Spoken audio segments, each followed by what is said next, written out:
त्रिसप्तितमः सर्गः। दशरथपुत्रोद्वाहः। यस्मिंस्तु दिवसे राजा चक्रे गोदानमुत्तमं तस्मिंस्तु दिवसे शूरो युधाजित्समुपेयिवान् पुत्रः केकयराजस्य साक्षात् भरतमातुलः दृष्ट्वा पृष्ट्वा च कुशलं राजानमिदमब्रवीत्। केकयाधिपति राजा स्नेहात् कुशलमब्रवीत्। येषां कुशलकामोऽसि तेषां सम्प्रत्यनामयम् स्वस्त्रियं मम राजेन्द्र द्रष्टुकामो महीपतिः तदर्थमुपयातोऽहमयोध्यां रघुनन्दन श्रुत्वा त्वमयोध्यायां विवाहार्थं तवात्मजान् मिथिलामुपयातांस्तु त्वया सह महीपते त्वरयाभ्युपयातोऽहं द्रष्टुकामस्वसुतम्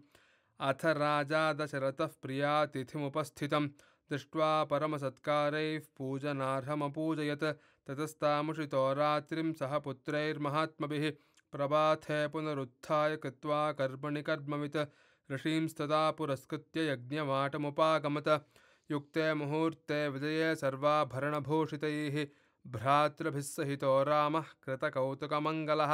वसिष्ठं पुरतः कृत्वा महर्षिणपरानपि पितुः सभीपमाश्रित्य तस्थो भ्रातृभिरावृतः वसिष्ठो भगवानेत्यवैदेहमिदमब्रवीत्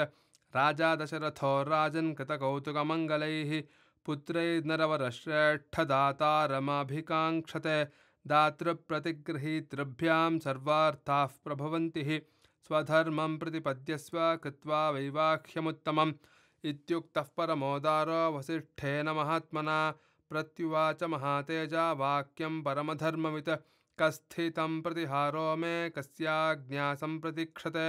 स्वगृहे को विचारोऽस्ति यथा राज्यमिदं तव कृतकौतुकसर्वस्वा वेदमूलमुपागताः मम कन्या मुनिश्रेष्ठदीप्ता वह्नेरिवार्चिषः सज्जोऽहं त्वत्प्रतीक्षोऽस्मि वेद्यामस्यां प्रतिष्ठितः अविघ्नं क्रियतां सर्वं किमर्थं हि विलम्ब्यते तद्वाक्यं जनकेनोक्तं श्रुत्वा दशरथस्तदा प्रवेश्यमास सुतान् सर्वान् ऋषिगणानपि ततो राजा विदेहानां वसिष्ठमिदमब्रवीत् कारयस्व ऋषयः सर्वमिषभिः सह धार्मिका रामस्य लोकरामस्य क्रियां वैवाहिकीं प्रभो तथेत्युक्त्वा तु जनकं वसिष्ठो भगवान् ऋषिः विश्वामित्रं पुरस्कृत्य शतानन्दं च धार्मिकं प्रपामध्ये तु विधिवद्वेद्य कृत्वा महातपाः अलञ्चकारतां वेदिं गन्धपुष्पैः समन्ततः सुवर्णबालिकाभिश्च छिद्रकुम्भैश्च साङ्कुरैः अङ्कुराढ्यैः शरावैश्च धूपपात्रैः सधूपकैः शङ्खपात्रैः स्रुवैसृग्भिः पात्रैरर्घ्यापि पूरितैः लाजपूर्णैश्च पात्रेभिरक्षतैरपि संस्कृतैः दर्भैः समैः समास्तीर्य विधिवन्मन्त्रपूर्वकम्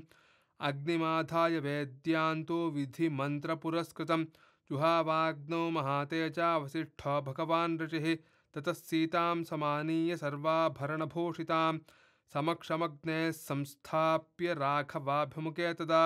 अब्रवीज्जनको राजा कौसल्यानन्दवर्धनम् इयं सीता मम सुता स धर्मचरी तव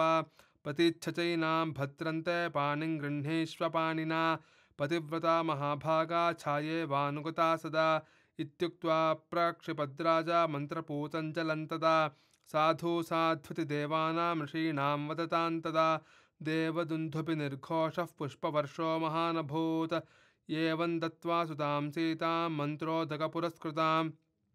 अब्रवीज्जनको राजा हर्षेणाभिपरिप्लुतः लक्ष्मणागच्छ भद्रन्ते ऊर्मिमालाद्युतां मया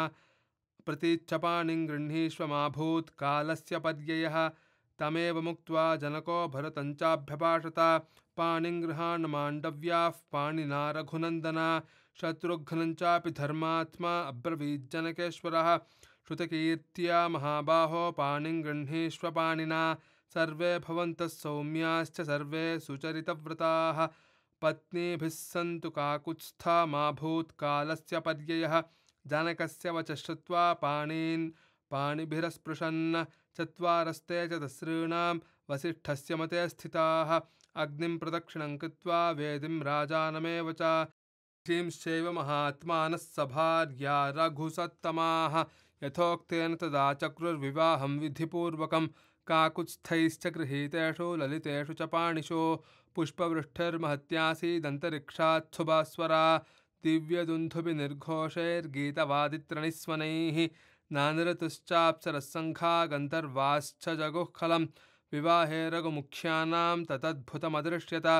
ईदृशे वर्तमाने तु तूर्योद्घोष्ठनिनादिते त्रिरग्निन्ते परिक्रम्य ऊहुर्भार्यामहोजसः अथोपकार्यान् जग्मुस्ते सभार्या रघुनन्दनाः राजाप्यनुययो पश्यन् सर्षिसङ्गः स बान्धवः इत्यार्षे श्रीमद् रामायणे वाल्मीकि आदिकाव्ये चतुर्विंशतिसहस्रकायां संहितायां बालकाण्डे दशरथपुत्रोद्ध्वाहो नाम 63तमः सर्गः।